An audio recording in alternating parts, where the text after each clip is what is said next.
The Revenge of a Broken Promise. A tale of heartbreak, transformation, and second chances. Part 1, The Cruel Wager.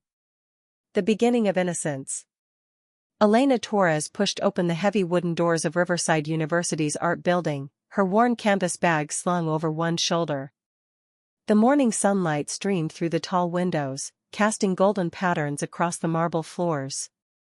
She loved these quiet moments before classes began, when the hallways still smelled of fresh paint and possibility. At 22, Elena was everything society overlooked.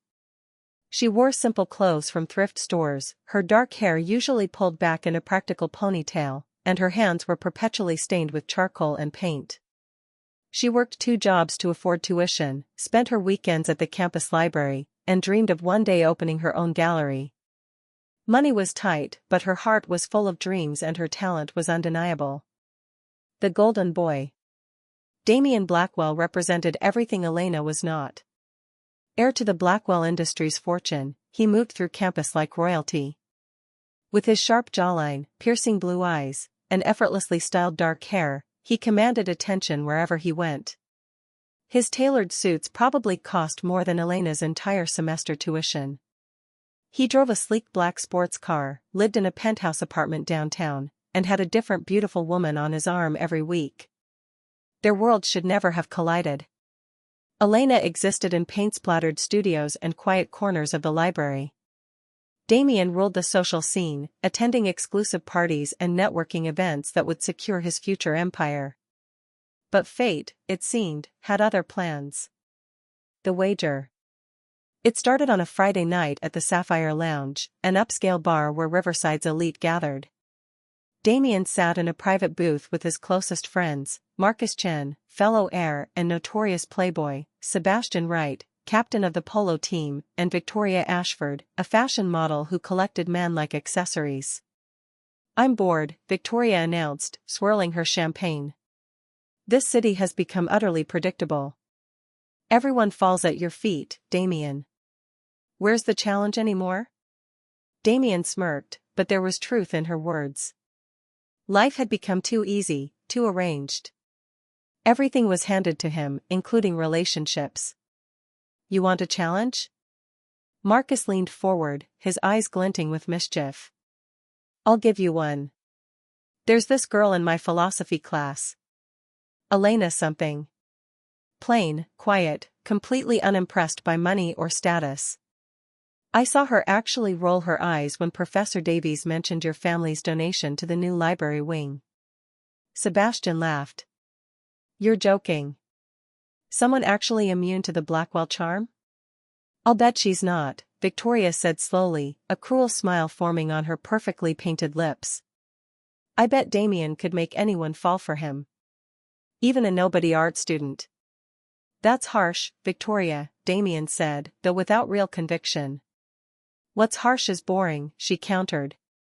"Here's the wager, 3 months. Make this Elena girl fall completely, hopelessly in love with you. Get her to say those 3 magic words.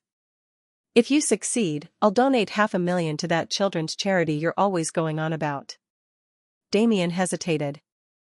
Something about this felt wrong, but the mention of the charity hit its mark. He'd been trying to secure funding for their new wing for months. "And if I fail?" he asked. "You won't," Marcus grinned. "But if you do, you match that donation from your own pocket. And you have to admit publicly that Damian Blackwell finally met his match." The alcohol, the peer pressure, and his own arrogance combined into a toxic mixture. Damian extended his hand. 3 months. Done. They shook on it, sealing Elena's fate with a handshake and champagne toasts. None of them noticed the waiter who overheard everything, a detail that would prove catastrophic later. The courtship begins. Monday morning, Elena was in the campus garden sketching the old fountain when a shadow fell across her page. She looked up to find Damian Blackwell standing there, looking somehow both casual and expensive in dark jeans and a fitted sweater. "I'm sorry, I don't mean to interrupt," he said with a disarming smile. "But I couldn't help noticing your work." "That's remarkable." Elena blinked in surprise. "Thank you?" I'm Damien. He offered his hand. I know who you are, she said carefully, not taking it. Everyone knows who you are. Then you have me at a disadvantage, because I don't know your name. Elena. And if this is some kind of joke or bet with your friends? Why would you think that? Damien looked genuinely puzzled, which was impressive since it was exactly what this was. Elena studied him for a moment, then seemed to decide he was harmless. Elena Torres. And I really need to finish this sketch before my next class. Can I watch? I promise to be quiet. She shrugged, returning to her drawing. Damien sat on the opposite bench, true to his word, simply watching. What started as strategy slowly became genuine fascination. The way her brow furrowed in concentration, how she bit her lower lip when getting a detail just right, the unconscious smile when she was pleased with a line, he found himself captivated. The blooming romance. What Damien expected to be a simple conquest became something entirely different. Over the following weeks, he found himself actually looking forward to their time together. He'd show up at her studio with coffee, claiming he was just passing by, though his penthouse was 15 minutes in the opposite direction. Elena slowly let her guard down. Damien wasn't what she expected. He asked thoughtful questions about her art, listened when she talked about her dreams, and seemed genuinely interested in her opinions. He wasn't the shallow playboy campus rumors suggested. Why don't you ever talk about your family's business? She asked one evening as they walked through the city's art district. Because everyone else only wants to talk about that, Damien admitted. With you, I can just be me. The irony of that statement, given the circumstances, would haunt him later. Their first kiss happened on a rainy Tuesday night. Elena had been working late at her studio, and Damien had stayed to keep her company. As she cleaned her brushes, she turned to find him watching her with an expression she couldn't quite read. What? She asked, suddenly self-conscious. You have paint on your cheek, he said softly, reaching out to brush it away. But his hand lingered, and then they were kissing, and Elena felt her carefully constructed walls crumbling completely. Growing feelings. 2 months into the wager, Damien realized he was in serious trouble. He was falling for Elena, truly falling, in a way he'd never experienced. She challenged him, made him laugh, made him want to be better. When she looked at him, she didn't see the Blackwell heir or the family fortune. She saw just Damien, and he loved her for it. He tried to end the bet. Called Marcus and said he was done, it was over, forget the whole thing. But Marcus reminded him of the charity donation, and Victoria insisted they had a deal. Just get her to say she loves you, then you can tell everyone it was just a fling, Victoria said coldly. The bet ends, the charity gets funded, everyone wins. Except Elena, Damien thought. But he was in too deep, and his pride wouldn't let him back out. Elena, for her part, was completely in love. She'd never felt this way about anyone. Damien made her feel seen, valued, special. She'd started imagining a future with him, despite knowing their worlds were vastly different. I love you, she told him one night, 3 weeks before the 3-month deadline. Damien's heart sank and soared simultaneously. I love you too, he said, and he meant it with every fiber of his being. But the bet was won, and the clock was ticking toward disaster. The night of revelation. The Riverside University Spring Charity Gala was the social event of the season. Elena had been hesitant to attend, it wasn't her world, but Damien had convinced her, even buying her a beautiful dress despite her protests. She felt like Cinderella as she entered the grand ballroom on Damien's arm. Everyone stared, whispered, clearly wondering who this unknown girl was and why she was with Damien Blackwell. Ignore them, Damien whispered. You're the most beautiful woman here. Elena smiled, leaning into him. For the first time, she felt like maybe their different worlds could merge. Maybe love really could conquer all. Then she excused herself to the restroom. The ladies' room was elegant, all marble and gold fixtures. Elena was washing her hands when she heard Victoria's distinctive laugh from the adjoining lounge area. I still can't believe he actually did it, Victoria was saying. 3 months exactly, and the little mouse said I love you. Easiest $500,000 I ever donated. Elena froze. Another voice, someone Elena didn't recognize, replied, I heard about that bet. Pretty cruel, even for you guys. That girl has no idea she was just a game? Please, Victoria scoffed. She should be grateful. 3 months with Damien Blackwell? She'll be dining out on that story for years. Though I heard he's already planning how to dump her after tonight. The bet's won, after all. Elena's hand shook as she gripped the marble counter. The room spun. Every moment of the past 3 months rewrote itself in her mind. Every sweet word became a lie. Every kiss became a manipulation. The man she loved had never existed. The confrontation. Elena didn't remember walking back to the ballroom. Her vision was blurred with tears she refused to let fall. She found Damien laughing with Marcus and Sebastian, looking perfectly relaxed, perfectly happy. Elena. There you are. Damien's smile faded when he saw her face. What's wrong? Was I really worth $500,000? Her voice was steady, cold. That's quite flattering, actually. Damien's face went white. Elena, let me explain. Explain what? That you made a bet with your friends to make me fall in love with you? That every moment we shared was a lie? That I was just, what, entertainment? A challenge for the bored rich boy? The surrounding conversations died. Everyone was watching now. It wasn't like that. Damien reached for her, but she stepped back. It started that way, yes, but Elena, I fell in love with you. Really in love. Everything I felt was real. Was it real when you kissed me? When you said you loved me? When you made me believe that someone like you could actually care about someone like me?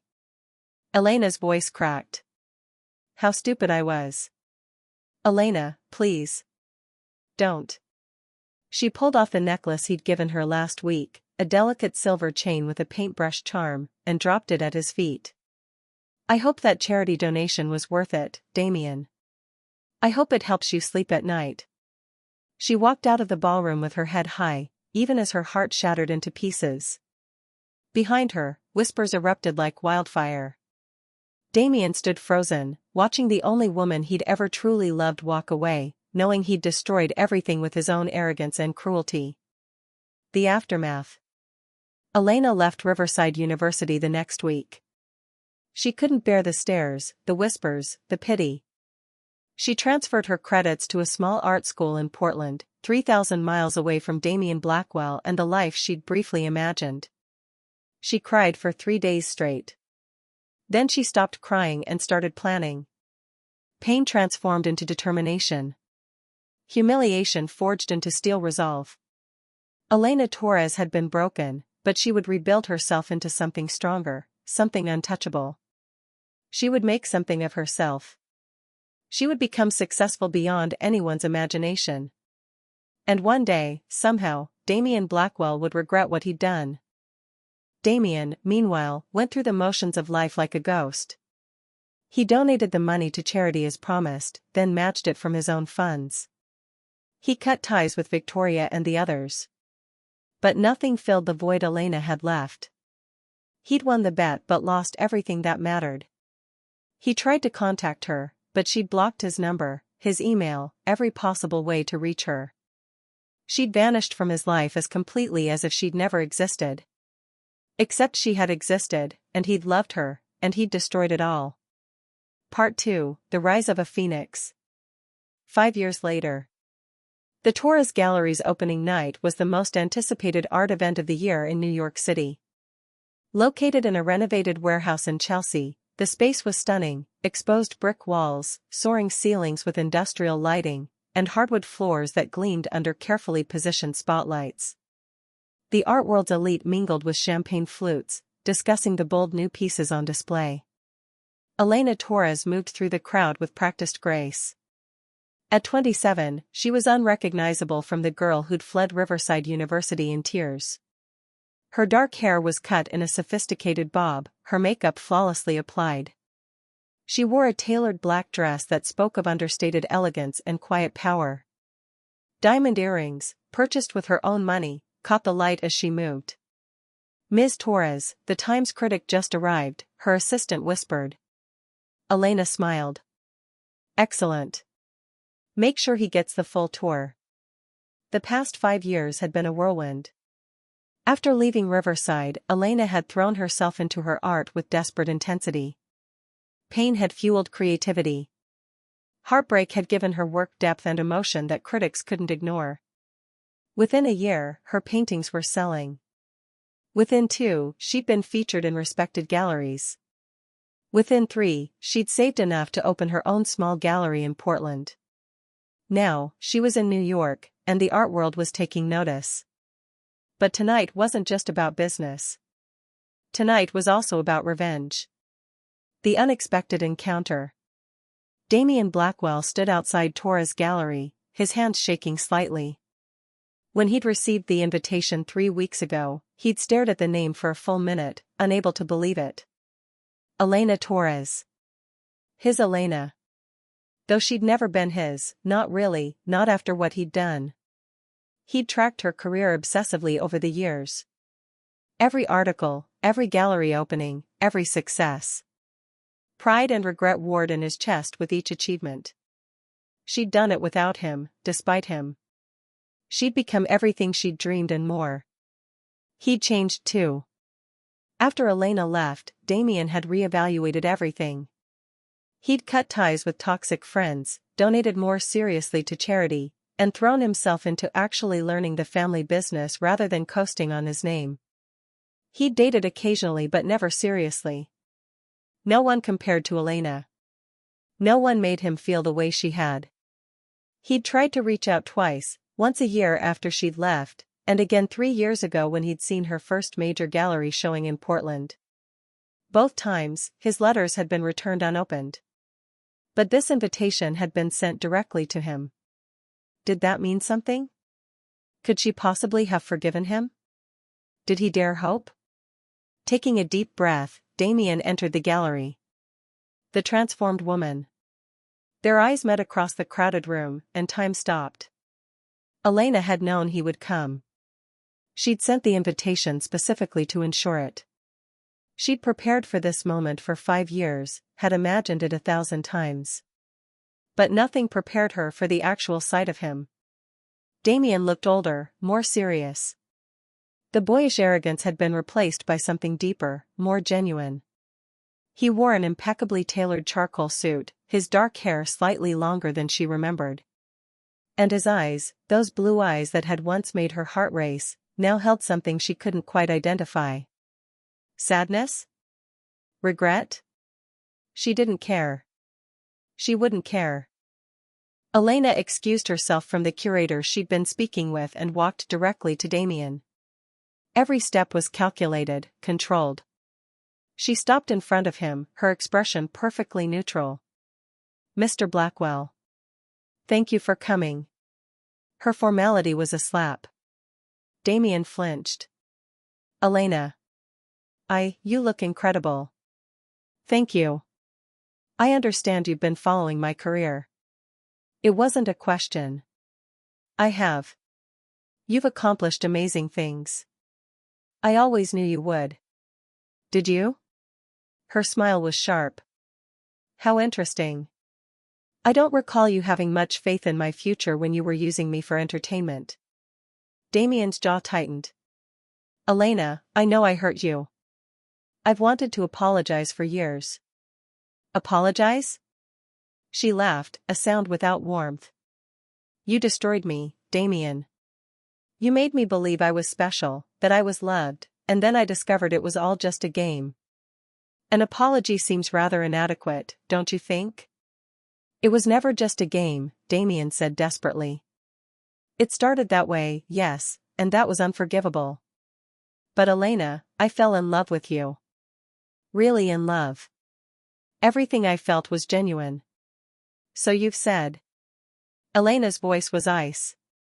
"I believe those were your exact words 5 years ago, right before I walked out of your life forever. Tell me, Damien, did you use the same line on the women who came after me? There haven't been, he stopped, realizing how pathetic that would sound. Elena, please.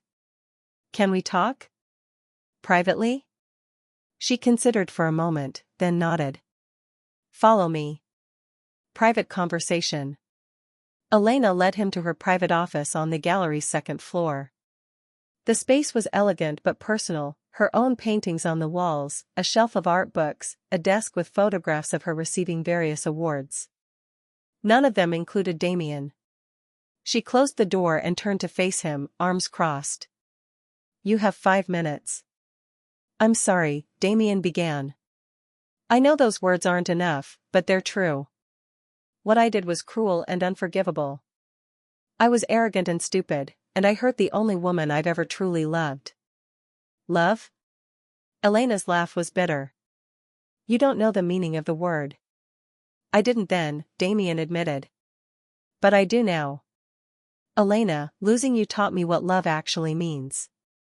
It means putting someone else first. It means cherishing them, protecting them. It means regretting every single day that you failed them. How poetic. Elena moved to her desk, maintaining distance between them. Tell me, Damien, why should I care about your regrets? Why should your feelings matter to me at all? They shouldn't, he said quietly. I have no right to ask anything of you. But I wanted you to know that I've changed. That I'm not the man who made that bet anymore. A bet you won, by the way. Congratulations. Did the charity enjoy their donation? The cruelty in her voice made him wince. I donated double. Then started volunteering there personally. I've been working with underprivileged youth programs for the past 4 years. How noble. Elena's tone made it clear she found nothing noble about it. Is that supposed to impress me? Make me forget what you did? No. Nothing could do that. I wanted you to know that you changed me, Elena. Even after everything, especially after everything, you made me want to be better. Elena was quiet for a long moment, studying him. Then she walked to the window, looking out over the city lights. Do you know what the worst part was, Damien? It wasn't the humiliation, though that was terrible. It wasn't even the heartbreak, though I thought I would die from it. The worst part was realizing that I was right all along. What do you mean? She turned to face him. That someone like you could never genuinely care about someone like me. That our worlds were too different. That I was a fool for believing otherwise, even for a moment. That's not true, Damien said urgently. Elena, I did care. I do care. More than I've ever cared about anyone. Your 5 minutes are up. Elena walked to the door and opened it. Thank you for coming, Mr. Blackwell. I hope you enjoy the gallery. Elena, please. Goodbye, Damien. He had no choice but to leave. As he passed her, he caught the scent of her perfume, something different than what she used to wear, more sophisticated, more expensive. Everything about her was different now. Harder. Colder. Successful. He'd done that to her. The business rivalry. The next morning, Damien arrived at his office to find his business partner, James, waiting with a concerned expression. We have a problem, James said without preamble. The Riverside Development Project, we have competition. Damien frowned. The Riverside project was massive, a mixed-use development combining residential, commercial, and cultural spaces. Blackwell Industries had been courting the contract for months. It was the biggest deal of the year. Competition from whom? James slid a folder across the desk. Torres Gallery and Cultural Enterprises. They've put in a bid that includes an innovative art-focused component. The city council is very interested. Damien opened the folder and stared at Elena's professional headshot. Of course. Of course she would be involved in this project. The universe had a cruel sense of humor. She's good, James continued. Her proposal is creative, community-focused, and from what I hear, she's been personally meeting with council members, winning them over with her vision. When's the final presentation? 3 weeks. We present first, then Torres, then the council votes. Damien closed the folder. His company needed this project. It would cement Blackwell Industries' reputation and open doors for future developments. But winning would mean defeating Elena, taking something she clearly wanted. Set up a meeting with our design team, he said finally. We need to improve our proposal. Are you going to reach out to her? Maybe negotiate some kind of partnership? Damien laughed bitterly. She wouldn't work with me if I was the last developer on Earth. He was right. When his assistant called Torres' gallery to propose a meeting, Elena's response was brief and decisive. Tell Mr. Blackwell that I don't do business with people I don't trust. And I don't trust him. The chess game. Over the following weeks, Damien and Elena engaged in a sophisticated battle. Every move she made, he countered. Every advantage he gained, she undermined. They appeared at the same city council meetings, made presentations to the same community groups, courted the same stakeholders. The city watched with fascination as two of the year's most successful young entrepreneurs went head-to-head. The press loved it, running articles speculating about the rivalry. What they didn't know was the history behind it. Elena was ruthless. She'd learned Damien's weaknesses and exploited them brilliantly. When his company proposed luxury residential units, she emphasized affordable housing. When he focused on commercial returns, she highlighted community benefits. She was always one step ahead, always more prepared. Damien found himself admiring her even as she systematically dismantled his proposal. This was the Elena he'd always known was there, confident, brilliant, strategic. She'd stopped hiding her light under a bushel. She'd become everything she was meant to be. But there was also sadness in watching her. The warmth he'd loved was gone, replaced by cold calculation. She looked at him like he was just another obstacle to overcome, not someone she'd once loved. One evening, they found themselves alone in the city council building after a particularly contentious meeting. The building was nearly empty, just the echo of their footsteps in the marble hallway. You're good at this, Damien said, catching up to her at the elevator. I had good motivation to succeed, Elena replied without looking at him. Revenge?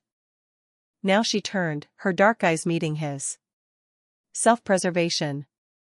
I needed to become someone who could never be hurt like that again. Someone powerful enough that no one would dare use me for their amusement. The elevator arrived, and she stepped in. Damien followed.